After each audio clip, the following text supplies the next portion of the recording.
Opa pessoal, tudo bom? Eu sou o Kerbis aqui do canal Psicologia e Cosmovisão e nesse vídeo eu vou falar sobre narcisismo reagindo à doutora Ana Beatriz Barbosa, que falou sobre o mesmo tema aqui no podcast do Vilela, e eu vou responder ela, fazer alguns adendos e também bater em alguns pontos. Então vamos pro vídeo dela aqui. O narcisista, ele é uma pessoa que ele quer ser exaltado, que você o admire. No início da relação, seja homem, seja mulher, é o príncipe encantado, é a princesa que você falou, nem mereço essa pessoa. Quando você tá conquistado, ele começa a mostrar quem é. E aí a gente cai. Quem mais usa mentira pra impressionar? O narcisista. O narcisista, ele é um transtorno de personalidade. Ele é uma pessoa que ele quer ser exaltado. Ele quer ser que você o admire. Ele quer palmas, ele quer... Mas ele conta uma opção de mentira pra você. Não só isso, gente. O narcisista, ele acredita que tem direitos. Então não é que ele quer palmas, não é que ele quer ser aplaudido e adorado. É que ele acredita que já merece essas coisas. Então, por exemplo, se você tem um narcisista dentro de uma comunidade interagindo com uma pessoa que fez muito por essa comunidade, por isso é admirada por ela... O narcisista acredita que ele já merece palmas e adoração e estima da comunidade sem ter antes feito todas as conquistas que o colocariam no mesmo nível de uma pessoa que fez todas essas coisas. E não só isso, mas ele quer ser a pessoa mais admirada do ambiente. Então não basta para ele ser tratado como um líder da comunidade, por exemplo. Se existe um líder numa comunidade, ele quer estar acima dessa pessoa. Ele quer ser estimado muito mais do que todos os outros. Entendeu? E no início da relação, seja homem, seja mulher, é o príncipe encantado, é a princesa que você falou, nem mereço essa pessoa, né? Porque faz tudo que é uma maravilha. Quando você está conquistado, ele começa a mostrar quem é. E ele faz sempre reserva de mercado, porque ele não gosta de ninguém. Ele quer que você aplauda. Ele quer que você aplauda. Mas ele usa mentira sempre se valorizando, diferente do histriônico. O histriônico, ele quer atenção. Nem que seja pelo lado ruim. Então ele finge que morreu, que tá desmaiando. O histriônico é mais carente. Minha mãe já foi histriônica. Já foi? Tô passando mal, filho. Um dia eu não vou estar aqui. Para. Isso mesmo. Sai mesmo, filho. Sua mãe um dia não vai estar aqui mesmo. Você não quer ficar... Ela usava desses artifícios. Toda mãe usa. Toda mãe, né? Toda mãe um usa. dia você vai entender o que é ser mãe. Toda mãe usa um pouquinho disso. Mas tem esse exagero do histriônico que é o cara que... O histriônico é aquele que se joga no chão, finge que tá desmaiado, finge convulsão. Meu Deus. Entendeu? Isso era muito comum. Eu acho que as pessoas agora tá pegando um pouquinho mais mal, aí disfarça.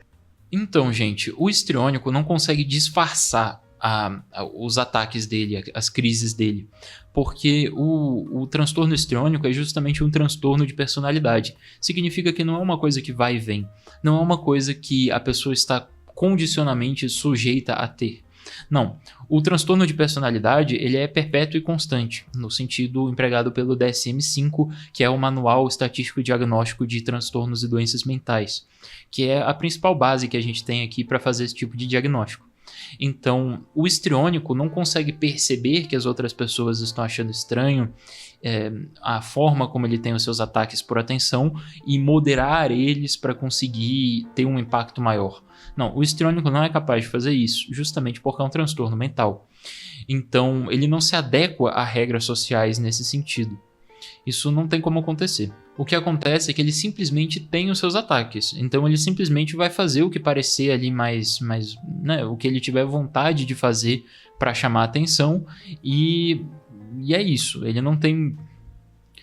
Então ele vai fazer simplesmente o que tiver ali para fazer que ele puder para chamar a atenção. E se não funcionar, muito provavelmente ele vai fazer alguma coisa mais extrema até chamar mais a atenção.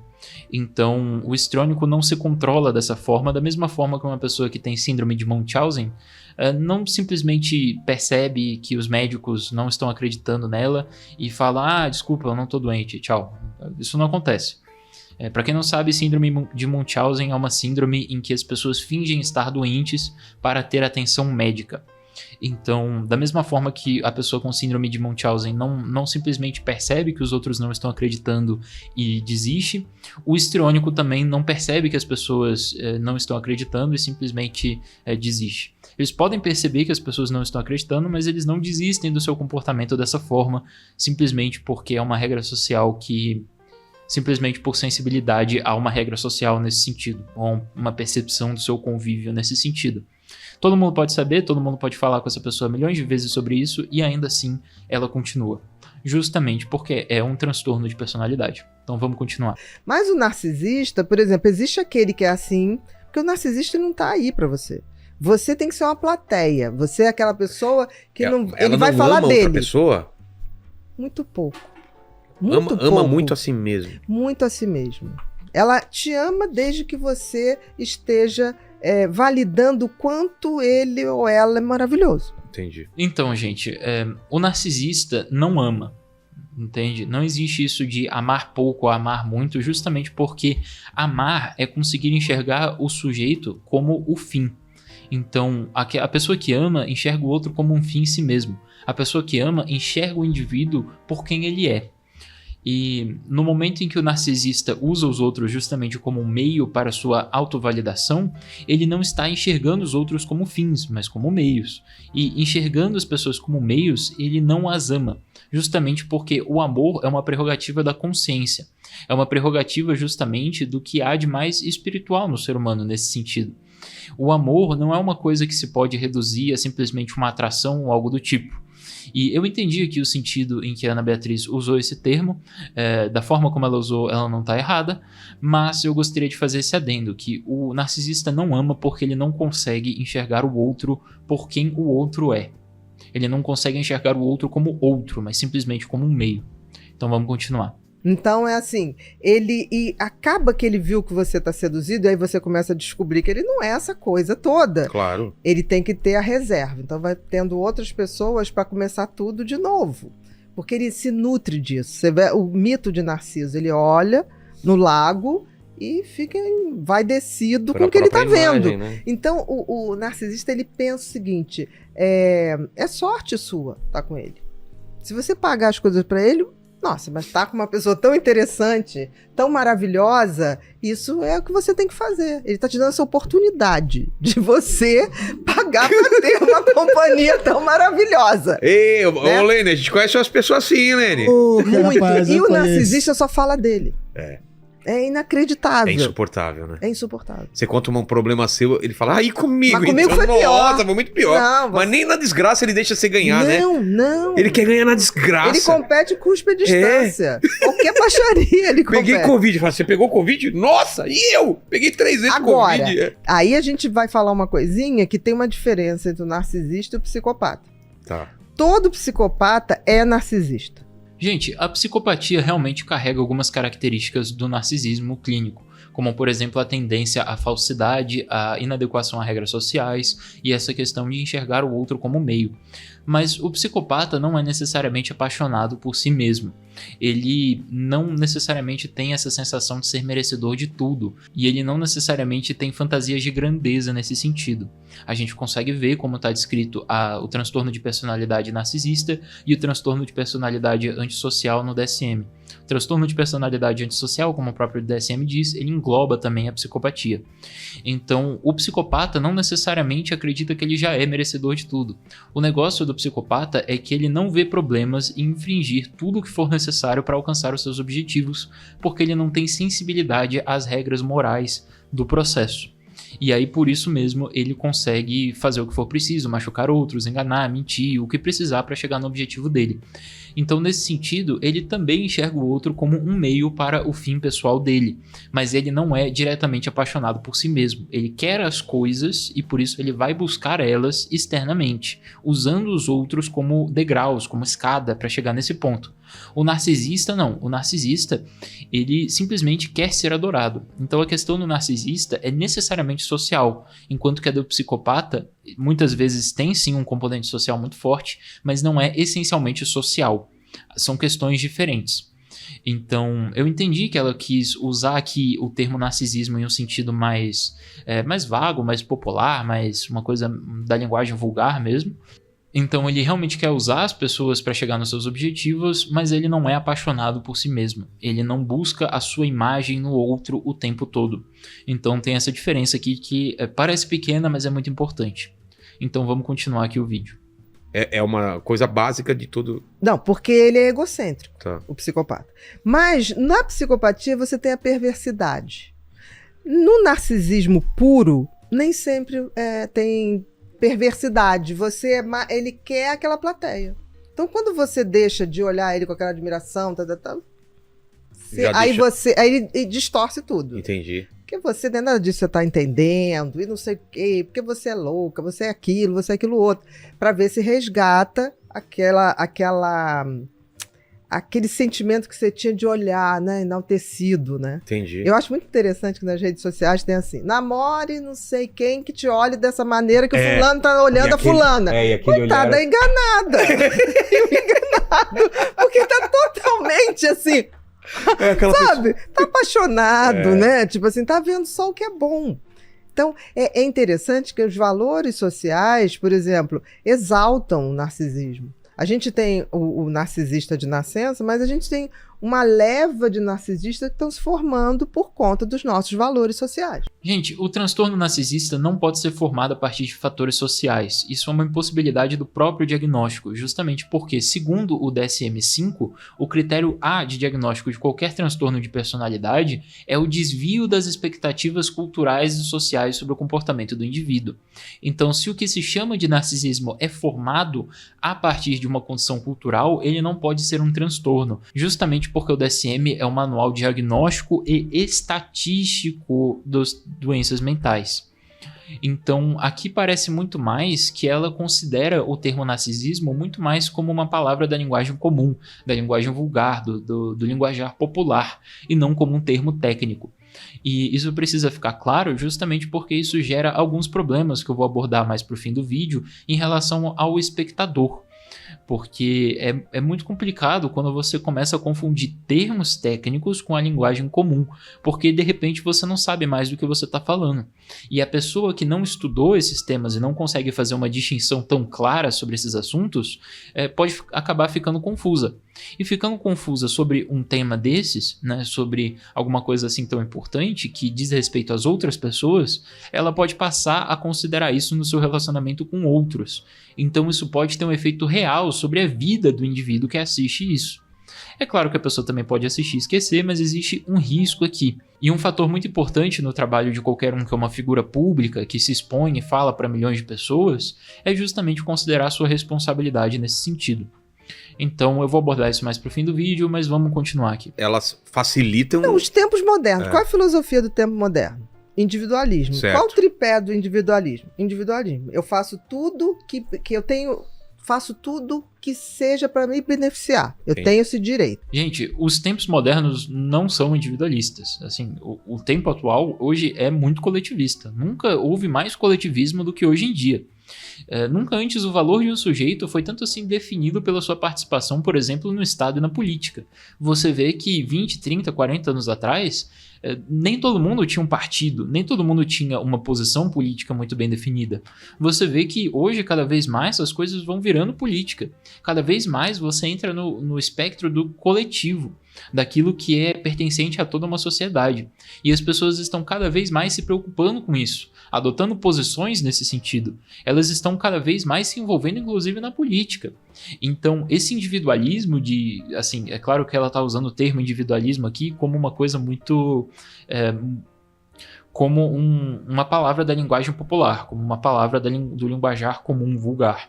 Ela não está usando aqui no sentido próprio, estrito filosófico, né? Senão a forma como ela diz aqui individualismo não é sequer uma filosofia. Então, os movimentos de massa ganham cada vez mais força. Nunca antes houve tanto coletivismo. Você vê que não é possível você simplesmente usar o outro como um meio, porque é claro que pode, se você quebrar as regras, por assim dizer, mas a gente tem, por exemplo, hoje o cancelamento, que vai justamente atrás das pessoas que fizeram algo considerado errado pelos valores gerais, sociais e morais da sociedade em que o indivíduo está inserido, para boicotar ele. Justamente para trazer uma punição, justamente porque não se admite que você simplesmente pode fazer o que você quiser, mas as regras mudaram, simplesmente isso. Então não existe essa filosofia geral de que você pode fazer qualquer coisa. A questão é o que você pode e o que você não pode fazer, que realmente as regras mudaram. Hoje a gente tem padrões muito mais temporais, relativos, do que padrões justamente de valores morais, né?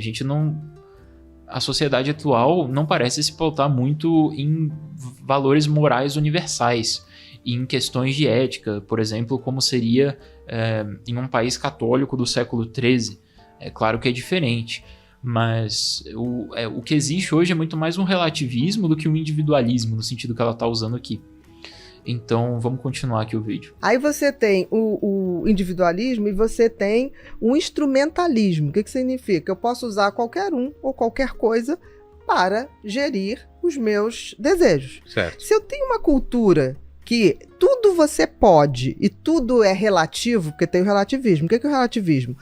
Você quer fazer um trisal, você quer fazer não sei o que lá, mesmo que tua mulher não queira.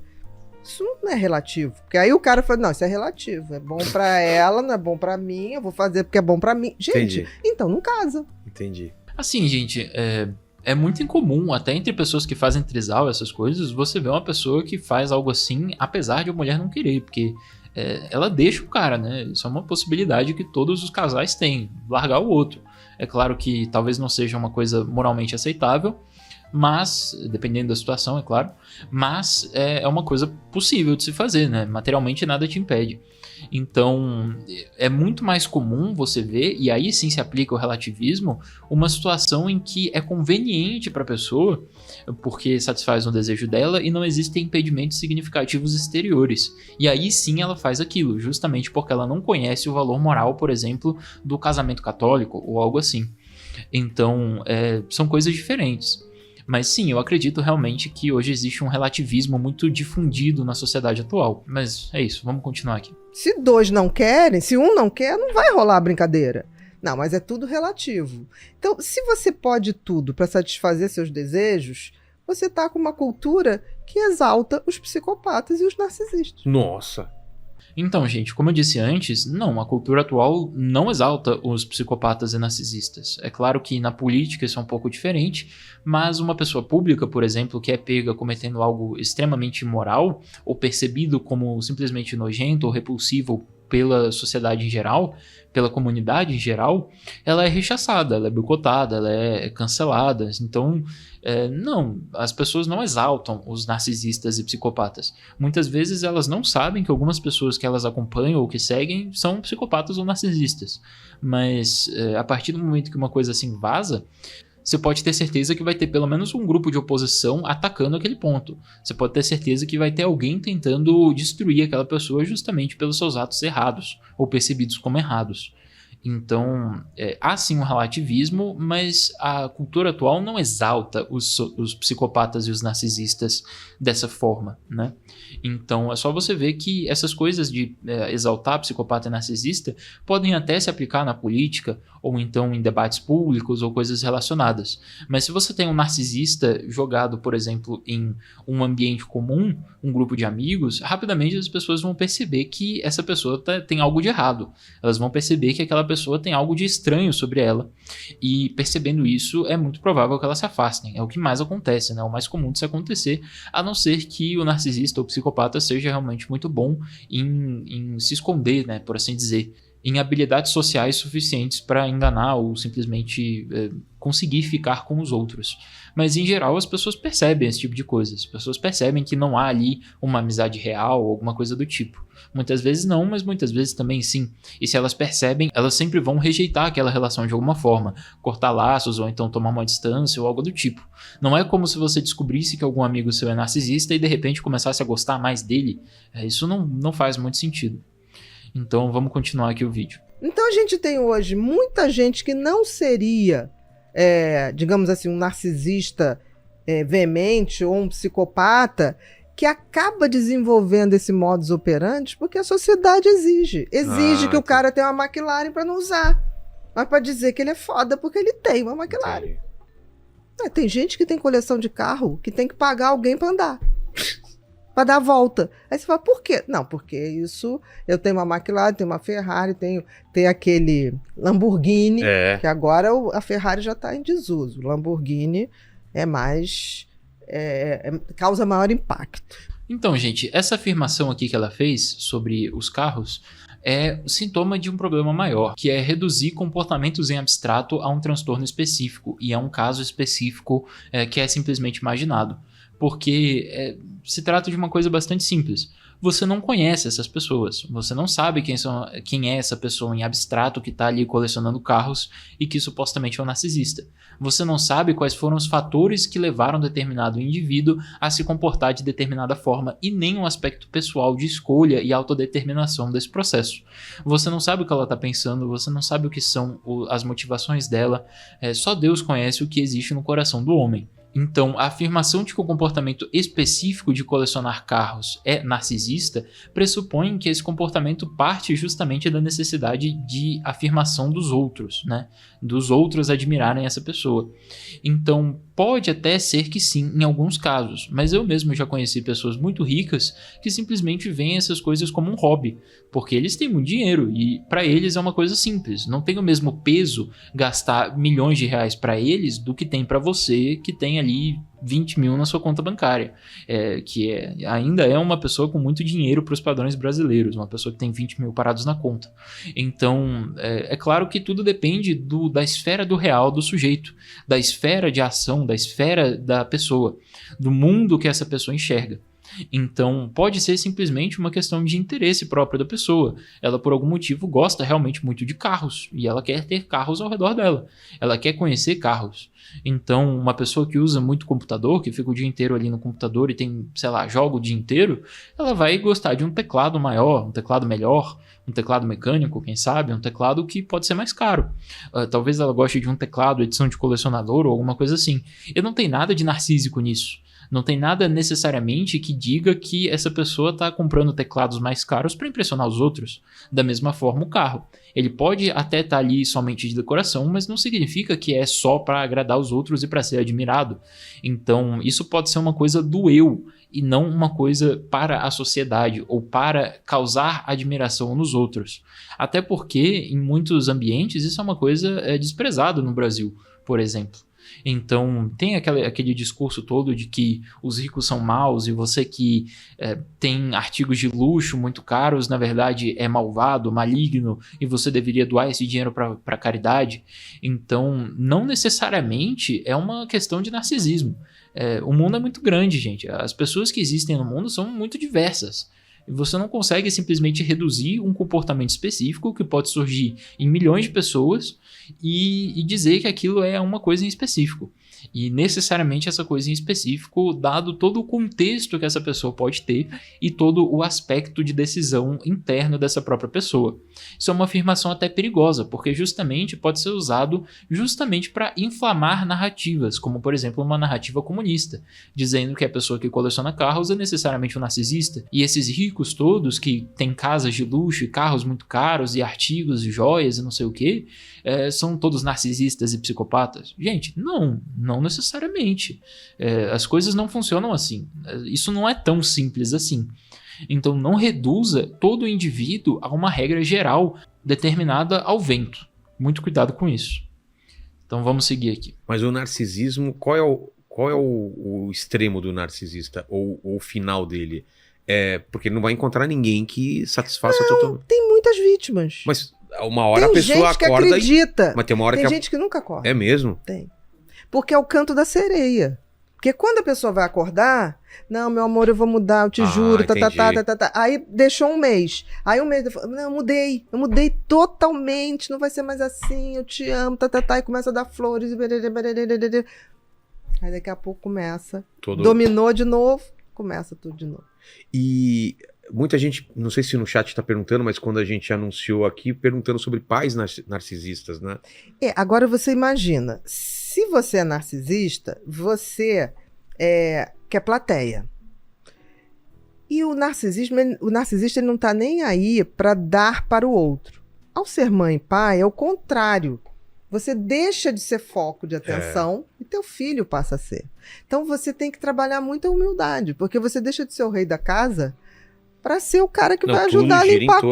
Em torno do bebê, da criança. Então, o pai e a mãe narcisista não suportam muito uma criança.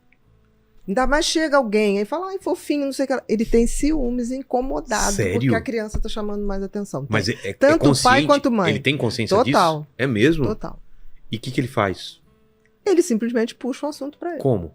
Não devia ter filhos narcisistas. Ah, tá. Não devia. Tem por algum motivo? Alguma Tem, porque assim... obrigação social? Uma cobrança, talvez? Pega bem, né? É. Botar o porta-retrato daquelas crianças ali, né? Gente, as fantasias que o narcisista pode ter são diversas. Então ele pode realmente ver a paternidade como uma coisa muito idealizada, uma coisa que mostra o valor dele, coisa assim. Mas ele não necessariamente tem um filho só pra mostrar, né? Não necessariamente isso acontece. Porque você tem que considerar que a decisão de ter um filho, ela pode vir muito antes da pessoa ter um filho. Pode ser que ela nunca decida, mas pode vir muito antes disso. Então, no momento em que o narcisista está ali pensando em decidir ter um filho com a sua esposa, por exemplo, é claro que não necessariamente essa pessoa está já pensando, eu vou mostrar meus filhos para todo mundo e eu vou ser maravilhoso e as pessoas vão me admirar. Não necessariamente isso está acontecendo. É claro que muitas vezes o narcisista sim cria uma ilusão para si mesmo, pensando, eu vou ser o melhor pai do mundo, meu filho vai me admirar muito para sempre e eu vou ser maravilhoso e eu sou muito bom em tudo, então eu também vou ser muito bom em ser pai ou mãe, mas não necessariamente é um aspecto diretamente de ser admirado imediatamente.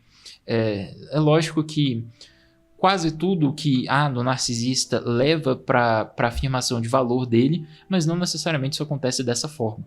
E é claro também que muitas vezes o narcisista acaba tendo filho e justamente mostrando para todo mundo e dizendo como ele é um ótimo pai, uma ótima mãe e usando o filho realmente como um meio para se colocar como alguém maravilhoso. Isso realmente acontece. Eu concordo aqui com a Beatriz nesse ponto. Ana Beatriz. Você viu meus filhos? Exatamente. Pega bem. Mas assim, dizer que tem aquele amor, que tem aquela coisa de tipo assim... eu desconfio de gente, eu adoro pai e mãe bem brega, que mostra o fotinho das crianças, adoro. Porque o narcisista nem mostra muito. Você o tempo todo fala, deixa eu ver uma fotinha. Não tenho aqui. Como assim não tem? Porque antigamente era o 3x4, né? Na carteira. Agora tem que andar hoje em dia tem muito, na gente. capa do celular. Aí você vai ver, eu falei, mas não tem uma fotinho pra eu ver a carinha dele? Não, mas aqui... Assim, gente, se os pais narcisistas têm filhos pra mostrar, por que eles não mostrariam, né? Os pais narcisistas costumam, sim, muitas vezes mostrar os filhos pros outros, uma vez que eles têm os filhos, exaltar as conquistas dos filhos e se vangloriar muito disso. Isso acontece muito. O narcisista muitas vezes realmente usa o filho como um meio para se sair bem no ambiente social. E é até engraçado porque no ambiente privado ali do pai com o filho, né, o pai narcisista com o filho, muitas vezes ele realmente sim rechaça tudo da criança, diz que é tudo ruim, que ele é muito melhor e não deixa a criança ter um momento de felicidade, de nossa, superei meu pai, mesmo que seja uma ilusão, porque isso é realmente uma necessidade da criança, né? Sentir que de alguma forma ele derrotou o pai, derrotou a mãe, em certo sentido. É uma etapa do crescimento da criança, né? Quando ela começa a desafiar e tentar afirmar o seu próprio valor acima do dos pais, que no começo da infância é um valor absoluto para a criança. Aqui, gente, depois disso, ela fala de um caso de uma mãe narcisista do Rio de Janeiro que deixou o padrasto da criança machucar muito ela. Eu tenho que tomar cuidado com as palavras que eu uso no YouTube, mas ela fala de como a mãe só pensava nela mesma e continuava se referindo só a ela mesma, inclusive nas interrogações policiais. Inclusive ela foi no salão, se deixou toda bonita lá para ir no funeral da criança, que era filha dela e tinha, né, Então, realmente eu concordo com ela nesse ponto. Eu acho realmente que se trata de um caso de narcisismo, apesar de eu não poder dar um diagnóstico público, porque isso dá problema legal. Mas, realmente eu concordo com ela nesse ponto aqui. Então, eu não vou colocar aqui o vídeo para vocês, porque eu concordo e tá tudo bem. Vamos pular para o próximo ponto. E você recebe muita gente falando, meus pais... Eu tive pais narcisistas, ou mãe ou pai, assim. Você vê o seguinte, filhos de pais narcisistas, eles têm muita dificuldade, porque eles querem provar que são bons, porque esse pai e essa mãe, toda vez que ele conta uma vitória... Não, mas isso aí, eu na sua idade fazia isso, fazia aquilo outro. Nossa, diminui o filho. Então nunca tá bom. É aquela criança que ela vai sair fora, e vai pra fora mesmo, sair de casa e levar a vida, mas ela tá sempre querendo provar uma coisa, porque o que uma criança mais quer na vida? Agradar seus pais. A aprovação dos pais. E quando é inagradável, esse pai, essa mãe, tudo que você faz, nada é suficiente. Nada chega aos pés dele. Então é muito ruim. E aí até a criança crescer, até chegar numa terapia que você fala assim, a culpa não é sua. O problema era sua mãe, que via assim, mas é minha mãe, ok. Mãe não é Ave Maria, nem pai, nem todo pai São José, e nem toda mãe é Ave Maria. Impede até a felicidade, porque é inatingível, né? Com certeza. Então você nota que existem filhos que levam muito tempo a cair essa ficha, porque tudo é deles, culpa deles, né? Aí quando descobre, fala assim, mas como é que eu vou fazer? Eu vou me afastar? Sim. Então tem filhos hoje que se afastaram, mas tipo assim, a mãe precisa, envelheceu, vai lá, deixa a infraestrutura, mas não mais se deixa ser, como é que desvalorizado, né? A coisa pior que tem é você ser desvalorizado o tempo todo. Gente, isso é verdade. O único adendo que eu gostaria de fazer a esse ponto é que eu acredito que a Ana Beatriz Barbosa, a doutora aqui, poderia ser muito mais cuidadosa nesse ponto. Né? Porque, como eu falei antes, parece que ela usa uma definição de narcisismo que é mais ou menos misturada com a crença popular, né? Com o linguajar popular de um narcisista, que não é o diagnóstico clínico. Então, o público do Vilela, que está assistindo esse podcast, é composto também de muitas pessoas leigas, né? A maioria do público dele é de leigos. Então, esses leigos não entendem muito bem essa diferença. E aí a gente pode acabar caindo num problema de que o espectador pode ouvir o que a Ana Beatriz falou aqui, da criança que não é valorizada pelos pais, e pode achar que uma exigência muito forte do pai, por exemplo, que é uma coisa bastante comum, um pai ser muito exigente, a criança sentir que não consegue agradar ele, dessa criança ou desse adolescente achar que o pai é narcisista por causa disso. Porque, como a gente sabe, o adolescente tem as emoções à flor da pele o tempo todo. Então ele pode usar isso como uma justificativa para uma narrativa de que o pai dele é narcisista. E por isso se afastar do pai quando o pai tá só sendo pai. Então tem que tomar muito cuidado nesse sentido e fazer vários adendos para que a pessoa não caia num erro levado por isso. Porque, como a gente sabe, um dos problemas que essa popularização da psicologia, da psiquiatria, da neurociência levou para as pessoas é que todo mundo agora tem acesso a diagnósticos. Todo mundo agora tem acesso a termos como depressão, a termos como repressão, a termos como ansiedade, e muitas coisas que inicialmente eram apenas diagnósticos clínicos emitidos por médicos e depois se tornaram coisas à mercê do entendimento do indivíduo. E isso é um problema justamente porque as pessoas tendem a se diagnosticar de forma errônea. Quantas pessoas você não conhece que dizem que tem depressão, que dizem que tem ansiedade ou TDAH, ou que conheceram pessoas assim, ou que tentam diagnosticar os outros nesse sentido? Isso é uma coisa bastante corrente, bastante comum entre os públicos desse tipo de podcast. Então ela até fala aqui que a melhor coisa que um filho de pai narcisista pode fazer é se afastar dos pais. Mas o adolescente já quer se afastar dos pais. E aí ainda se acrescenta esse elemento de justificativa, esse elemento de uma narrativa que ajuda nesse sentido, pintando os pais como vilão. Então é claro que essa não foi a intenção da Ana Beatriz Barbosa, gente. É claro que a doutora aqui está falando uma coisa que faz sentido, mas tem que tomar muito cuidado nesse sentido. Então eu gostaria de fazer um adendo aqui, justamente porque eu acredito que eu tenho responsabilidade para com o que eu falo. Então vamos seguir aqui o vídeo. Porque mãe narcisista eu tenho e pai amiga narcisista. que até quando cuidando da mãe ainda jogava na cara. Tá fazendo errado ainda, sabe? Tá fazendo a coisa por ela. Exatamente, ainda... você tá cuidando da pessoa, mas não é nada disso. Não é assim. Você não sabe fazer nada, é assim. Sabia que não sabe cozinhar, não sabe fazer... Exatamente. Nossa. E aí você vê que eu acho nobre desses filhos, Porque na realidade eles estão fazendo por eles, né? Com e aí certeza. é legal. Porque assim, você foi isso tudo comigo, E mas mesmo eu não assim- vou reproduzir isso que você foi comigo. É muito. Tem que ter um nível de consciência que não é por ela, né? É aquela coisa, é por você. No fundo, é você com a tua consciência. Então, gente, o problema dessa tentativa de diagnosticar tudo é justamente esse. O sujeito que assiste esses vídeos no YouTube sobre diagnósticos, ele ouve exemplos e critérios diagnósticos extremamente vagos e começa a ver na sua própria experiência pessoal o caso patológico, mesmo que não se aplique. Isso é uma coisa bastante comum, acontece o tempo todo, como eu estava dizendo. Então, o espectador começa a ter uma ideia errada e extremada da realidade. Ele começa a ter uma ideia confusa sobre essas coisas e acaba tendo muitas posições problemáticas nesse sentido por causa desse fator. Então, uma coisa que você tem que tomar muito cuidado quando você fala desse tipo de assunto no YouTube.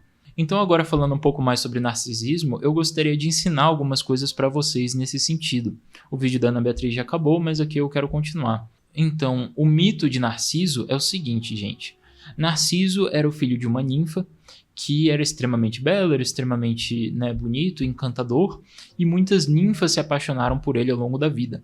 Havia também uma profecia de que ele seria muito feliz se ele não viesse a se conhecer. Então, no momento em que ele viesse a se conhecer, uma grande desgraça apareceria sobre ele. E aí, a gente tem aqui que muitas ninfas se apaixonaram por ele, e entre elas, Eco. Eco, então, foi uma ninfa que se apaixonou profundamente por Narciso, mas ela era amaldiçoada por Hera, a mãe das deusas, né? E Hera, então, tinha lançado uma maldição sobre ela, fazendo com que ela só conseguisse repetir as palavras dos outros. E aí, por isso, quando ela foi conversar com Narciso, ela só conseguia repetir as palavras dele, e por isso ela foi duramente rejeitada por Narciso. E então ela ficou muito triste, e aí então ela entrou como que em depressão, né? Ela ficou estagnada e sem conseguir fazer nada, triste, deitada, até que ela se dissolveu, por assim dizer. Ela perdeu a sua carne, o seu corpo, e só sobrou a voz dela. E aí, então, um belo dia, as ninfas que haviam se apaixonado por Narciso, magoadas, fizeram um pedido a um deus das maldições, pedindo que ele sofresse a mesma dor que elas sofreram, né? Amar na mesma intensidade que elas amaram uma outra pessoa e não conseguir ter essa pessoa. E aí, então, um belo dia, Narciso foi a um poço buscar água e ele se viu refletido na água do poço. E ele se apaixonou profundamente pela sua própria imagem, que ele nunca tinha visto. E ele tentou conversar consigo mesmo e não conseguiu. E percebendo que ele devia dizer adeus ali, então, ele disse adeus. E a voz de Eco respondeu adeus, que Narciso confundiu com a sua própria imagem. E assim ele ficou muito triste por não poder se ter e eternamente pensando na sua própria imagem, apaixonado por ela e sem conseguir se encontrar, né? Sem conseguir ter o objeto do seu amor, que era justamente ele, o objeto da sua paixão, melhor dizendo. E Eco permaneceu repetindo as palavras de Narciso e tomou a forma de rochas, né? Que repetia o que as pessoas diziam. Mas enfim, o mito de Narciso é esse, e a partir disso se formou o diagnóstico de narcisismo, que teve bastante influência na psicanálise, né, com Freud falando sobre o narcisismo como a libido direcionada a uma imagem de si mesmo, aquele sujeito que tem uma libido que em tese deveria buscar alguma coisa, um desejo nesse sentido, que deveria buscar alguma outra coisa, se voltar ao externo, mas por algum problema no desenvolvimento do sujeito, ela se volta para o interno e por isso causa esse distúrbio. Já no DSM-5, a gente tem aqui simplesmente um diagnóstico, né? Então, para uma pessoa ser narcisista, segundo o DSM, ela precisa ter 5 dos seguintes sintomas. 1. Ter uma sensação grandiosa da própria importância, ou seja, exagerar nas suas conquistas, nos seus talentos, esperar ser reconhecido como um superior, sem que tenha as conquistas correspondentes. 2. É preocupado com fantasias de sucesso limitado, poder, brilho, beleza ou amor ideal. Então, aqui a gente tem justamente esse aspecto do mito de Narciso, desse amor idealizado, né? Desse brilho, dessa beleza. Então ele é preocupado com a sua fantasia, ele é fixado eternamente na sua própria fantasia. 3. Acredita ser especial e único e que pode ser somente compreendido por ou associado a outras pessoas ou instituições especiais ou com condição elevada. Então uma pessoa que acredita que ela deveria ser presidente dos Estados Unidos, ele só pode se associar com aquilo que essa pessoa enxerga como algo maravilhoso, como algo muito grande. Então a pessoa muitas vezes vai se comparar com personagens que têm uma força incrível. 4. Demanda admiração excessiva. 5. Apresenta um sentimento de possuir direitos, expectativas irracionais de tratamento especialmente favorável ou que estejam automaticamente de acordo com as próprias expectativas. Ou seja, a pessoa quer alguma coisa e ela já espera imediatamente que ela vai ter aquilo. 6. É explorador em relações interpessoais, isto é, tira vantagem de outros para atingir os seus próprios fins. Justamente aquela coisa de você não conseguir enxergar o outro como um fim em si mesmo, mas simplesmente como um meio para os seus próprios fins. O narcisista só consegue enxergar a si mesmo, nesse sentido, e as suas próprias fantasias, e vê os outros simplesmente como peças na engrenagem que ele precisa rodar para conseguir realizar suas próprias fantasias e reforçar o seu alto valor de si mesmo. 7. Carece de empatia, reluta em reconhecer ou identificar-se com os sentimentos e as necessidades dos outros. Justamente aquilo que eu falei, ele não enxerga o outro como um fim em si mesmo, mas simplesmente como um meio, como se fosse um animal ou uma máquina. 8. É frequentemente invejoso em relação aos outros ou acredita que outros o invejam.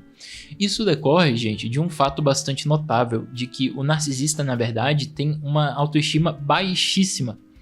O narcisista, na verdade, é uma pessoa que tem essa fantasia de grandeza justamente por compensação, porque, na verdade, ele é muito sensível às críticas dos outros. Existe um debate na psicologia sobre o que causa o narcisismo, mas uma posição diz que o narcisismo é causado justamente na infância, por causa de diversas complicações familiares e pessoais que dão a crença ao indivíduo de que ele não tem valor. E aí, por isso, como um refúgio para isso, como uma tentativa de escapar desse sentimento horrível, ele então cria para si uma imagem da sua própria grandeza que é infinita. Ele acredita que ele é maravilhoso, ele acredita que ele é tudo isso, justamente porque ele não consegue acreditar que, na verdade, ele é uma pessoa sem valor, que, na verdade, no fundo, ele acredita. Então, isso é uma posição vigente na psicologia, mas é geralmente consenso de que o narcisista realmente tem uma sensibilidade muito alta à crítica por parte dos outros. 9. Demonstra comportamentos ou atitudes arrogantes e insolentes. Isso decorre também justamente do fato de que ele acredita que é uma pessoa de valor inestimável, né? Ele acredita que é merecedor de tudo, então ele não precisa buscar as coisas que ele quer, ele não precisa ser gentil com os outros para que os outros tratem ele bem, ele acredita que ele simplesmente merece essas coisas só por existir. Então ele já se acredita merecedor de tudo previamente. E aí a gente tem, gente, fora dessa perspectiva do DSM e da freudiana, a abordagem junguiana. Porque o Jung trata as coisas da seguinte forma. Para ele existe um eu, que é aquele que você identifica conscientemente, e existe também um inconsciente pessoal. O inconsciente pessoal, também chamado de sombra, se você não sabe o que é sombra, veja aqui no card o meu vídeo sobre isso. Então, para o Jung, por trás tanto dessa sombra quanto desse eu, existe então um self, também chamado de si mesmo na tradução portuguesa, né? Então, o si mesmo, ele é a unidade da psique. Ele é aquele fator determinante que está, por assim dizer, acima tanto do eu quanto do inconsciente, e ele é uma conjunção desses dois. Então, ele engloba tudo isso e consegue coordenar os fatores dinâmicos da psique. Então, quando, por exemplo, você sente que você tem um propósito e você sente que naquele momento você deve fazer uma coisa muito específica em determinada direção, simplesmente porque parece que uma voz dentro de você fala nesse sentido, ou quando você fica em um momento crítico, completamente focado, completamente determinado sobre uma determinada coisa e tem até intuições incríveis que você percebe que te salvaram depois, para o Jung isso tudo faz parte também do self. Então, é claro que a gente pode falar aqui de uma influência de Deus, né, dependendo do que você acredita, mas para o Jung a gente tem nesse sentido o self, que, enfim, a relação do si mesmo com Deus é bastante complicada, é uma outra questão na psicologia analítica, mas aqui eu gostaria de falar somente do self. Então, para essa linha de junguianos, na psicologia junguiana, a gente tem o narcisismo como aparecendo como uma imagem do self que é identificada com o eu e cultuada nesse sentido. Então, o Jung mesmo falava que a partir do momento que você começa a explorar a sombra e você tem um vislumbre do self, então você consegue ter duas atitudes possíveis. Ou uma completa sensação de inferioridade, de meu Deus, existe algo muito maior em mim do que eu mesmo percebo que sou. E ao mesmo tempo você também pode ter uma outra abordagem, uma outra percepção das coisas que diz o contrário. Meu Deus, eu sou assim tão grande, eu sou assim tão incrível. E por trás de cada uma dessas percepções subjaz o oposto. Então a pessoa que por esse fator, desenvolve uma noção de sua própria inferioridade, no fundo, acredita que ela é, na verdade, muito grandiosa. Então ela percebe sua grandeza e inferioridade ao mesmo tempo. A questão é qual é o fator que impacta mais essa pessoa e, por consequência, qual é o fator de compensação.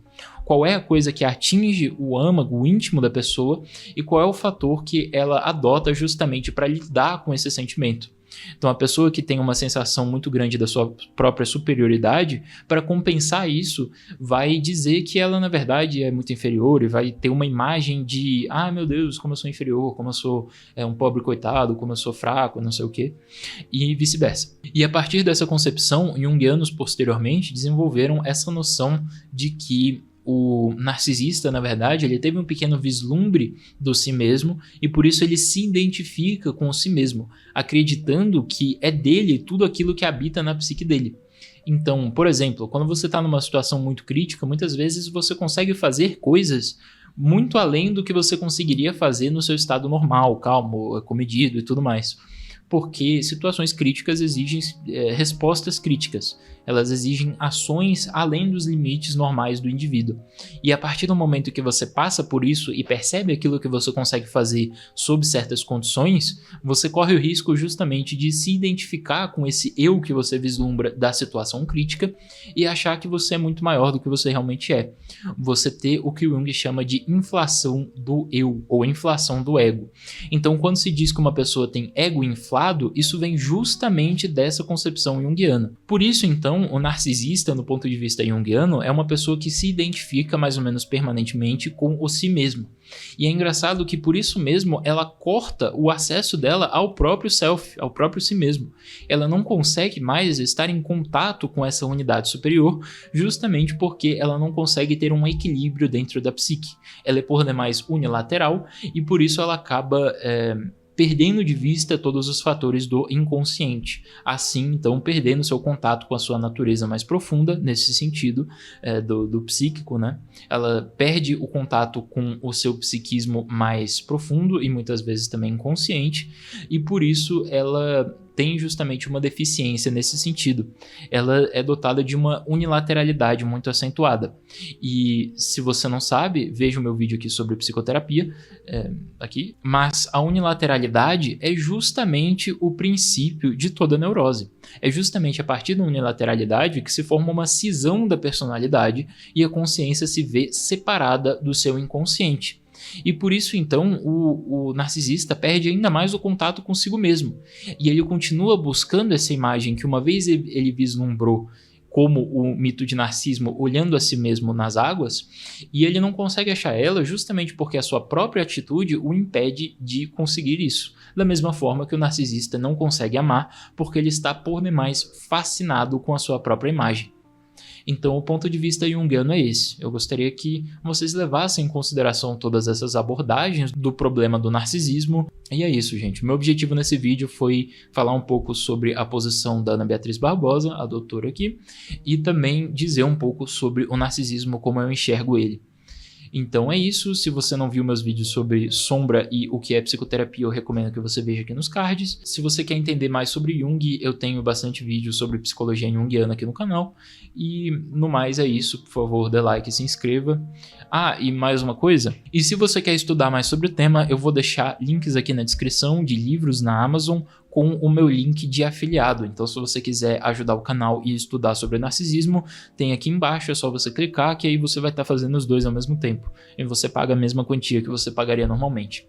Além disso, se você quiser que eu faça algum vídeo específico, se você quiser que eu aborde algum assunto que você tem interesse, você pode me chamar no Telegram, no Discord ou no e-mail. O Telegram @kerbis com 2 S, Discord kerbis com um S só, e e-mail psicologiacosmovisão@gmail.com, e lá você pode falar comigo para encomendar vídeos. Então você me paga e eu faço o vídeo que você quer, abordando o tema que você quer, na profundidade que você quer. No mais, você também pode doar para o canal na chave Pix psicologiacosmovisão@gmail.com, e é isso, tá tudo aí na descrição, então clique lá e muito obrigado por assistir, um abraço.